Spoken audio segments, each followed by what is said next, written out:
ជំរាបសួរបងប្អូនទាំងអស់នាងខ្ញុំផាណែតថ្ងៃនេះមានប្រធានបទមួយមកចែករំលែកជូនបងប្អូនស្ដីពីការស្នើសុំប័ណ្ណការងារ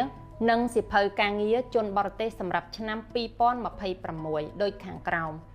1. ចំពោះជនបរទេសដែលធ្លាប់មានប័ណ្ណការងារនិងសៀវភៅការងារត្រូវស្នើសុំពន្យាសុពលភាពប័ណ្ណការងារនិងសៀវភៅការងារជនបរទេស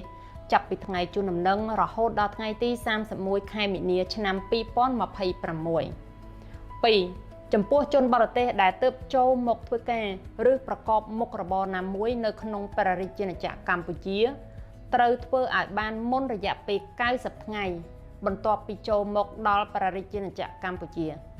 ការស្នើសុំប័ណ្ណការងារនិងសៀវភៅការងារជនបរទេសត្រូវធ្វើឲ្យបានមុនការបរិច្ឆេទខាងលើនេះជាកំហិតព័ត៌មានលម្អិតបងប្អូនអញ្ជើញមកក្រុមហ៊ុន Dynamic Accounting Service ឬជួយចុច like ឬ comment នៅខាងក្រោមសូមអរគុណ